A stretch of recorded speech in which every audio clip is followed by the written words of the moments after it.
বর্তমানে যে নতুন তত্ত্বাবধায়ক সরকার অন্তর্বর্তীকালীন সরকার দায়িত্ব গ্রহণ করলেন, সেখানেও বাতাসে এক ধরনের আস্থাহীনতার গন্ধ কেন জানি কানে ভাসে, যেটা দুঃখজনক।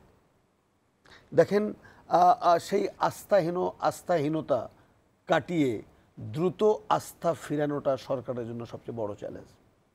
আইন শৃঙ্খলা বাহিনী অজানা কারণে রাষ্ট্রপতি দায়িত্ব নিলেন, সেনাবাহিনীর প্রধান দায়িত্ব নিলেন, অন্তর্বর্তীকালীন শপথ গ্রহণ করলেন, এখন পর্যন্ত আস্থা ফেরেনি বলে আমরা এখনও এই বিজয় উৎসবকে প্রকৃত অর্থে যে স্বাধীনতা সেটা উদযাপন করতে বেশ কষ্ট হয় আমাদের জন্য। যখন দেখি যে এত বড় একটি কর্তৃত্ববাদী সরকারের পতনের মধ্য দিয়ে মানুষ একদিকে আনন্দ করছে, স্বাভাবিক, উদযাপন করছে, স্বাভাবিক, কিন্তু যখন পাশের বাড়ির কান্নাটা কানে ভেসে আসে, যার বাড়িটা ভাঙচুর করা হয়েছে আন্দোলনের নামে, বিজয়ের নামে, যার বাড়িতে আগুন দেওয়া হয়েছে, যে পোড়া গন্ধটা যখন আমার কানে আসে, কষ্ট হয়। এই বিজয় অর্জন করার জন্য আমার সন্তানরা রক্ত দেয়নি, পাখির মতো গুলি করা হয়েছে। একজন নাহিদকে, যিনি নাহিদ সাহেব, এখন তো আমাদের স্যার বলতে হবে আর কি, আমাদের সন্তান তুল্য নাহিদ, এই আসিফরা, তাদেরকে হাসপাতাল থেকে চিকিৎসা না দিয়ে ডিবির অফিসে নিয়ে যে আটকিয়ে রেখে নাটক তৈরি করা হয়েছে, তাদেরকে লঙ্গি পরিয়ে বিবৃতি দিতে বাধ্য করা হয়েছে। এই নাহিদরা এই জিনিসটা দেখার জন্য আন্দোলন করেনি। নাহিদের পাশে আমরা যারা শিক্ষকরা ছিলাম, বিশ্বাস করেন ছাত্রদের পাশে কখনোই থাকতাম না।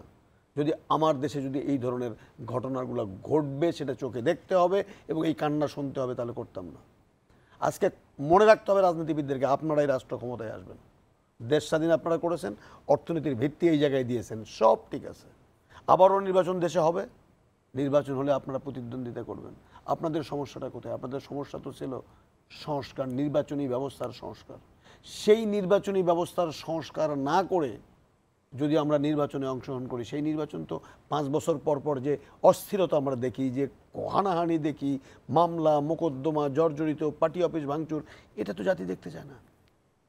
জাতি এমন একটি নির্বাচনী ব্যবস্থা দেখতে চায় যেটি আমার তরুণ সমাজরা আজকে দায়িত্ব নিয়েছে যে আমরা সংস্কার করব।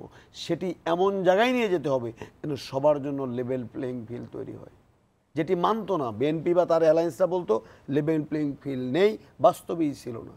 নির্বাচনী ব্যবস্থা সুষ্ঠু নয়, নিরপেক্ষ নয়, ফেয়ার নয়, বিএনপি বলতো, বাস্তবেই সেটা ছিল না। একপক্ষীয় একটি মেকানিজম আইন শৃঙ্খলাকে বাহিনীকে ব্যবহার করে, সেটা যেন ভবিষ্যতে আর কোনোদিন বাংলাদেশের মাটিতে না ঘটে।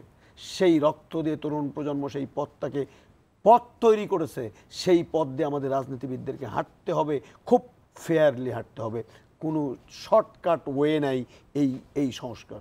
আপনি দেখেন সংস্কারের কথা যদি বলেন, আইন শৃঙ্খলা বাহিনী একেবারেই ভেঙে গেছে। পুলিশ কারা করেছে? এই আইন শৃঙ্খলা বাহিনী তো আজকে আইন শৃঙ্খলা বাহিনীর দেশে নাই, এই সমস্ত অপকর্মগুলো ঘটছে। আজকে ভেতর থেকে দাবিও আসছে যে পুলিশ বাহিনীর সংস্কার চাই, জনগণের পুলিশ চাই। আপনারা দীর্ঘদিন যারা ক্ষমতায় ভবিষ্যতে আসবেন, তারা তো এই দাবিটিই করেছিলেন যে আমরা জনগণের পুলিশ চাই, যে হারুনের মতো আর কোনো লোক নাটক তৈরি করবে না নিজের পদে, কাউকে মাদকদ্রব্য দিয়ে বা মিথ্যা মামলায়, গায়েবী মামলায় ধরে নিয়ে এসে পকেটে অস্ত্র রেখে মামলা দেবে না। এরকম সংস্কার তো আপনারা চান। তাহলে আমার এই তরুণ সমাজ যারা তাদের ভাইয়ের তাজা রক্ত পরিষ্কার করে, কষ্ট হয় এই কয়েকদিন দেখছি আমি, আমার সন্তানরা না খেয়ে কষ্ট করে তার ভাইয়ের রক্ত দিয়ে ভেজা রাস্তাটা পরিষ্কার করে সেখানে আমার আপনার খুব মসৃণ পথ তৈরি করার জন্য কাজ করছে। শ্রদ্ধা করুন তাদেরকে।